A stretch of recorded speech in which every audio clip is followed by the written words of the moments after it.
Hello and welcome to day 19 of the Black Knight Inspiration Challenge. Today is about transcend and include. Really important, really vital for a Black Knight. So what does it mean? Like, what does transcend and include mean? Well, in nature, transcend and include is part of what nature does. So let me explain that. If you have something like basic structure like atoms, they get transcended by molecules. Okay, so you have a molecule which is more complex, but it includes the atom. So transcend, but it also includes backwards. From the molecule, you go up to a cell. So the cell will transcend the molecule, but include it. So you're getting more complex as you transcend, but you always include the previous structure. Yeah.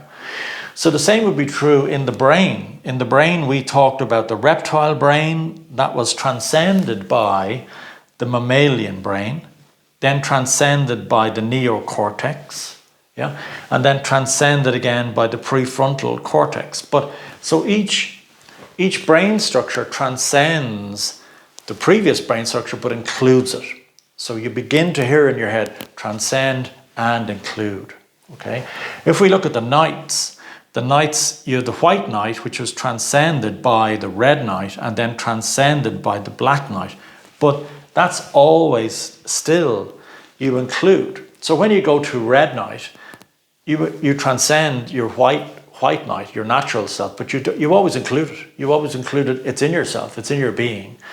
Then you transcend from your red knight to your black knight, but you include your life experience. Your whole life experience is a red knight. So that's just nature. That's just, you're doing the natural things that nature does. So when we get to the tree then, we have the roots, the trunk, and the branches. So as we move up and we transcend into the branches, we will include the roots and include include the trunk and include the roots. So you're always doing that. You never exclude part of yourself. So you include all the bits that you don't like about yourself, you know, you include it all. You know, we might say, well, I don't want my reptile brain, I'll just have my, you know, neocortex. Or you can't, that you're not complete then. You have to include all the bits, the shadow, you know, all the voices. You have to include it all to be complete. So that's really important. Now, if we look at today's society, and we look at it in terms of a tree, so you have the branches, you've got the roots, and you've got the trunk. What has happened in today's society, my opinion, is that we've cut here. And so, as I said, the self-worth piece has been cut away. So people don't have the transmission from their father. You know, men don't have the transmission from their father to say you have what it takes. So that self-worth bit is gone. We don't have our natural self, which comes from our mother, to say, who sees us as we are. We in our society, we want to be something. We want to be something, and in that being something, we've lost our roots. We've just floated separate from our self-worth. So we're here.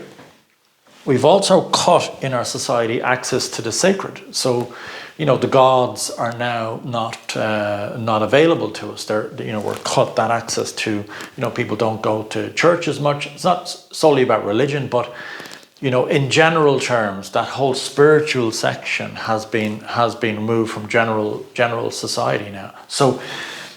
That access to the sacred. So, and that's what happens in colonial countries where the colonizers come in and they cut the access of the people have to their religion or their spirituality, and they cut the roots. So they might, let's say, they might remove them from their land, or they might cut. In Ireland, we were cut from our religion. We couldn't practice our religion. It was an animistic religion. We couldn't practice that, and cut from the sacred, cut from our traditions, our roots, our language. So we were colonists were kept in this middle thing and were easily manipulatable. The same in society. In this middle, it's just a horizontal. You live horizontally.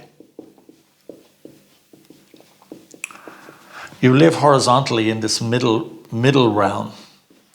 And you don't have your roots, and you don't have access out to the cosmos, you know. But if you look at the old texts, all the original texts see us as divine beings, you know.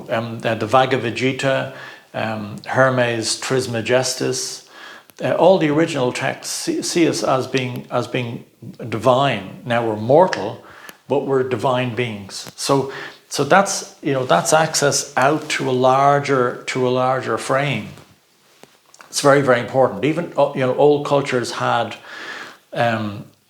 whole cities. If we look at Mexico, Teotihuacan, the city, the structures were based on the alignment of the planets. So you knew, when you were living in that city, you knew that your life was a reflection of what was going on in the heavens. You had a place in the cosmos. It's incredible to live with a culture that sees a larger frame for the human.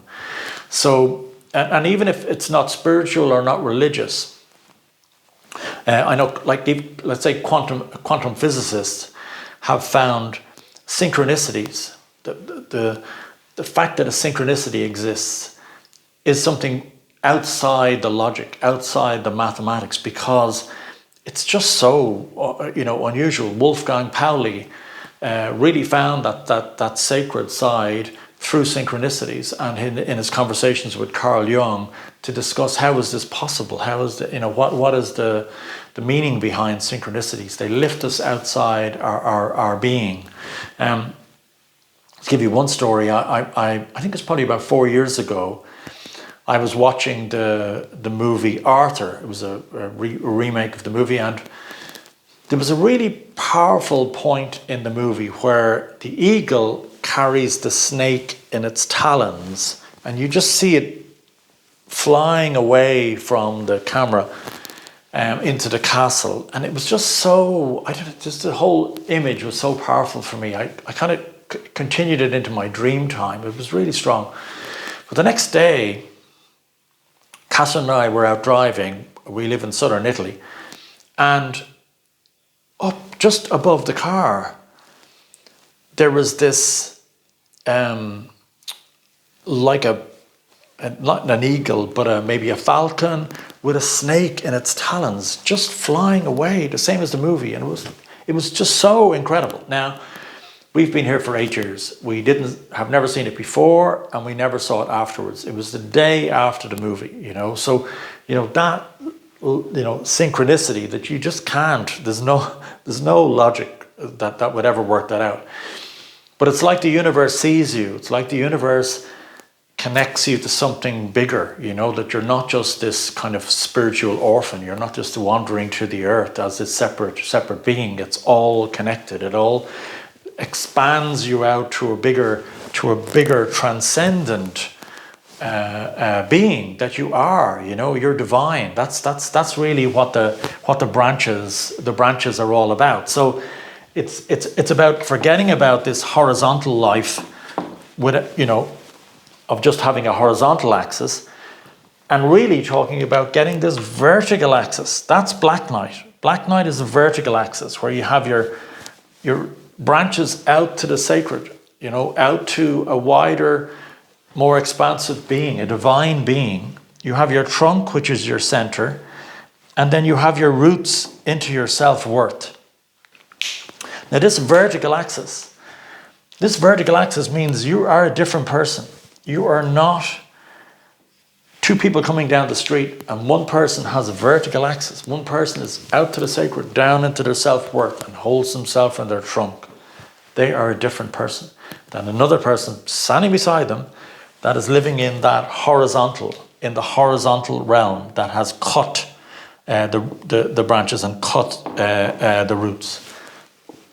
So there are two people standing beside each other, radically different. This person saves time, energy, money. It's not into pleasing people, It's not into having to do all these things. It stands in the middle, yes, as a man. And that's black night. This is real black night, where it all comes together. The branches, the trunk, the roots, you transcend into that higher being, divine status that you are. It's not arrogant. It's just that's who we are. We're divine beings with souls. But you also include, it's grounded in the trunk and the roots. You include your self-worth. You're grounded on earth as a mortal being. So that's complete. You are complete. It's incredible. And incredible in today's world. So many times in history, we might have had access to a sacred, but not our self-worth, or access to our self-worth, but not access to the sacred. So to have all three together and consciously aware of it in your being, that you have all of these and you stand in that completeness, is for me really incredible. And it's part of the 21 days and part of the Black Night. It's really, really vital that it begins to come together. We begin to just transcend and include it all together, everything. So, hope you enjoyed today. It's a really good topic. I really feel it's a good topic. And I will see you tomorrow for what is our penultimate day, day 20. See you then.